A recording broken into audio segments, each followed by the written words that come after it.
Sounds familiar. Deucalion and the Greek flood myth. Have you heard the story of the angry deity and the flood? The one where the world is flooded but one clever man builds a boat and survives, and then he and his wife then repopulate the sodden planet? Of course, you have, but it might surprise you to discover we're not talking about Noah. There are a surprising amount of apocalyptic stories from around the planet that tell almost the exact same story. One of the oldest is the Greek flood myth, which tells how an angry Zeus flooded the earth, but the pious Deucalion and his wife survived. It might sound a little familiar, but the real mystery is why this is.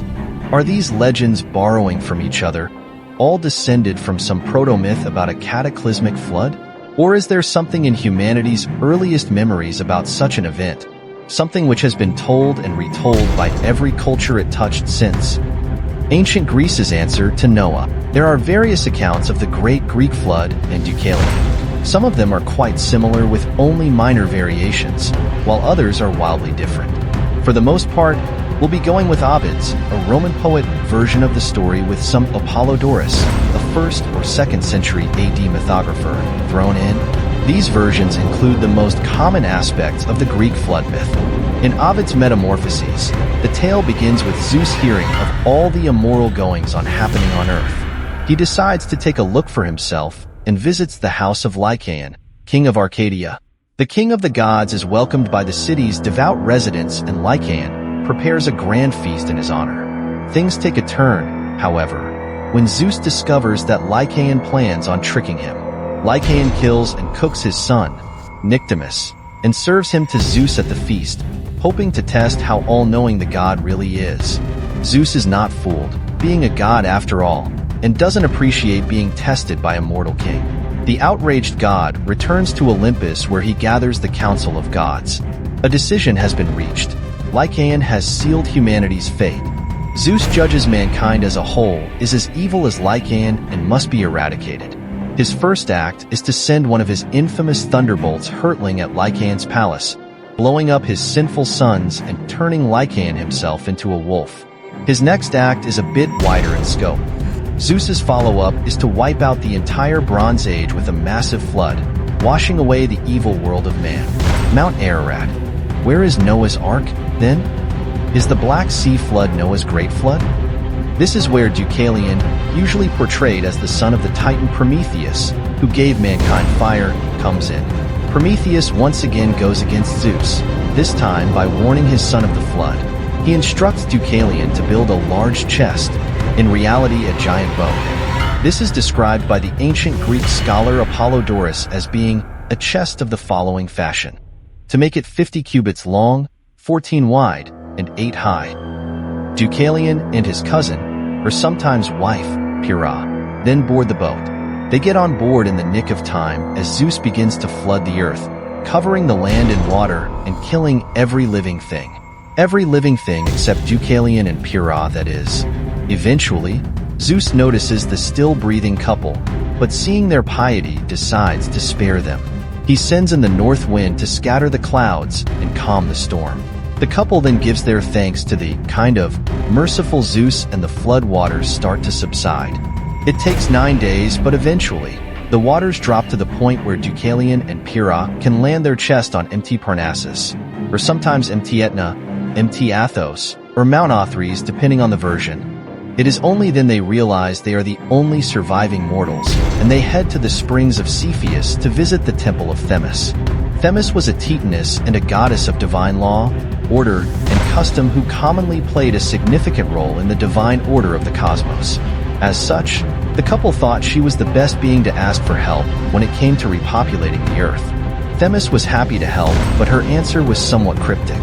Themis responded, "Leave the temple, and with veiled heads and loosened clothes throw behind you the bones of your great mother."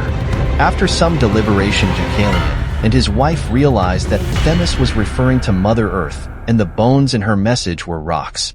As they walked away from the temple, they threw rocks and stones behind them. These stones then began to transform into a new race of humans, but humans crafted in a different fashion, humans with no prior relationship to the gods. As they did this, animals also began to be spontaneously formed from the soil. Thanks to the two humans, life was returning to the earth. Deucalion and Pyrrha spent some time traveling and finally ended up in Thessaly. Upon their arrival, they got back to making human beings the old-fashioned way, without the need for stones. They had two sons, Helen and Amphictyon. Helen's offspring were particularly influential. His son Aeolus founded the Aeolians, while his second son Dorus founded the Dorians. Both would go on to be extremely significant Greek peoples. His third son, Xuthus, had Achaeus, who founded the Achaeans, and Ion, who founded the Ionians. Amphictyon, on the other hand, succeeded his father as king of Thessaly and founded the Amphictyonic League, a religious and political association of Greek city-states. Déjà vu. This might all sound more than a little familiar, and there's no wonder. The Greek flood myth isn't the only ancient religious story to feature an apocalyptic flood. In particular, the Mesopotamian Epic of Gilgamesh, one of the oldest surviving recorded tales in history, and the biblical narrative of Noah's Ark share some startling similarities with the tale. All three stories feature mankind being wiped out by a powerful deity as punishment for its perceived transgressions. In the Epic of Gilgamesh, the gods wipe out Earth due to human corruption but command Utnapishtim, a wise and pious man, to build a boat and survive the deluge. The Epic of Gilgamesh, mankind's first story? More than Greek myth? Sardinia and the Nuragic civilization. In the story of Noah, which appears in Genesis, God likewise decides to wipe out mankind but commands Noah to build an ark. The three tales then all have the human survivors rapidly repopulating the earth, using some magical smudging of details to avoid the sticky question of mass inbreeding. While details differ from story to story, the general outline is pretty much the same. In fact, the myths are so similar some Second Temple Jewish and early Christian theologians believe that Noah, Deucalion, and Utnapishtim were one and the same, and the stories all told of an ancient flood that had hit the Mediterranean region at some point. Interestingly, the parallels between the Greek flood myth and other ancient flood stories stretch far beyond the Mediterranean region. Hindu tradition also contains a flood narrative with striking similarities.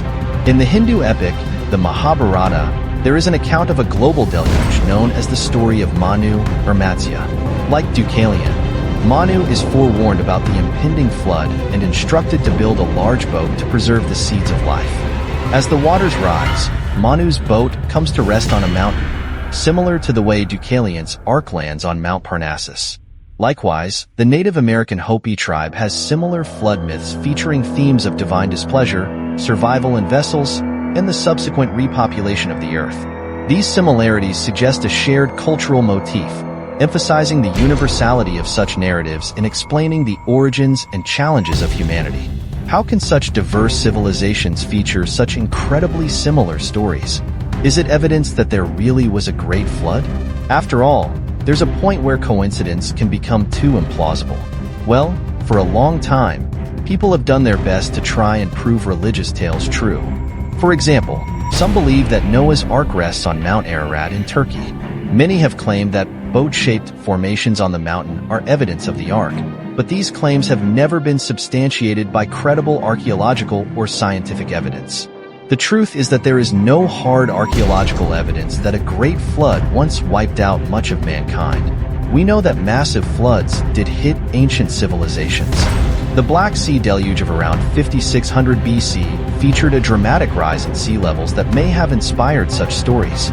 Similarly, the Tigris and Euphrates rivers in Mesopotamia often flooded, and may have inspired the region's flood myths. Pretty much everywhere floods. These parallels between these stories likely suggest a shared cultural consciousness or common source of inspiration, reflecting the human inclination to explain natural disasters like floods and moral lessons through mythology. Like most other myths, the Greek flood myth, and flood myths in general, are just a way for people to explain the seemingly unexplainable. By Robbie Mitchell.